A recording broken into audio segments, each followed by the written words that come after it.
Love and marriage. The grown-up love that leads to the altar can be distinguished from immature infatuations by a number of characteristics.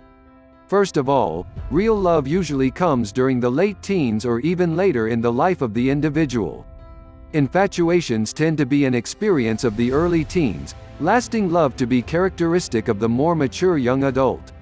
Share and share alike love substantial enough to last wants to give and share with the beloved.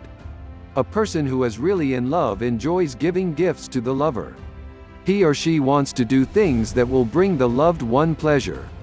There is a desire to share not only what one has, but what one is.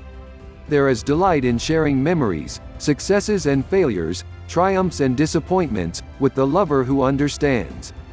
There is joy in sharing dreams of the future together, which marks the couple truly in love. The couple who learns to get through to each other with a full sense of sharing will find their love growing through time, because it is built on a sound foundation of mutual communication. A many-splendored thing, an infatuation may be a grand passion that is all-absorbing, dramatic, and insistent. True love may have elements of this kind of intensity, but it knows other moods too.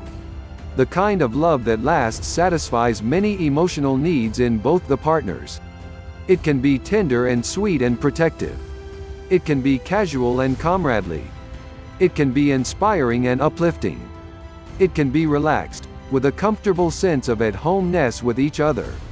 To last, love must indeed be a many-splendored thing. Not really blind love is blind, so the old adage goes. It is true that those who are deeply in love, as well as those who are madly infatuated, tend to idealize each other. They see only perfection in one another. They are blind to the human frailties, the foibles and follies, that are common to all men and women. But the love that lasts through the years has enough realism to protect the partners from being too grossly disillusioned about each other. They see one another and themselves clearly enough so that further acquaintance is a pleasant adventure rather than a painful discovery. This may be the reason why lasting love is usually based upon full acquaintance.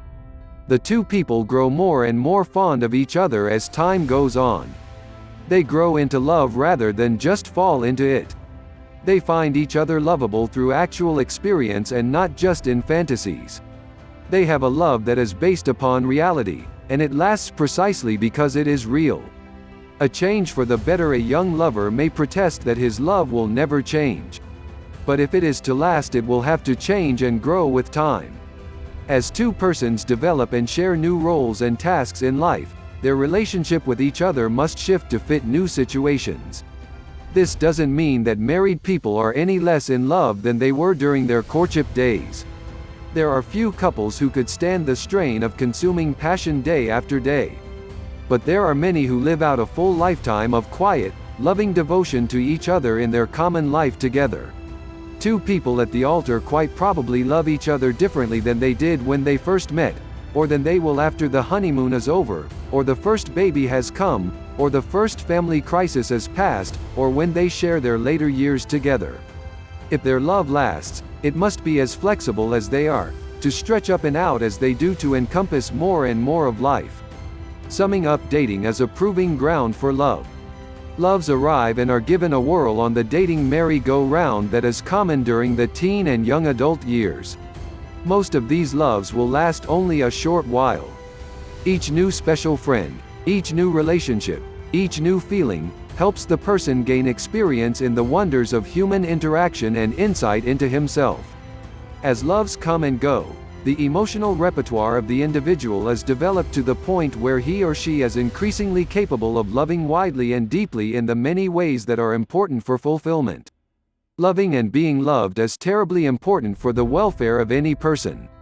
It is necessary for a sense of well-being. Without it, a person is lonely, cold, cut off from others. With love, there comes a feeling of relatedness with the whole world.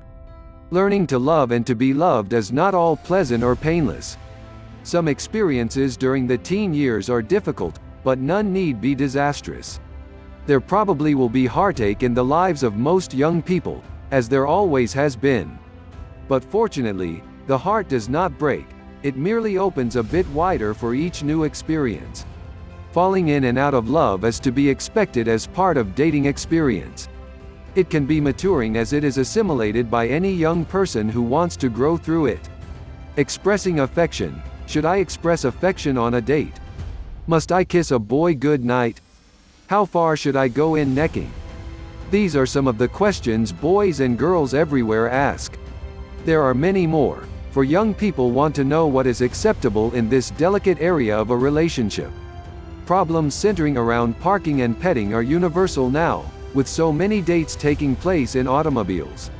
Public opinion is still a matter of concern to young people. Many ask why parents worry about dating behavior, and how other teenagers feel about a public display of affection.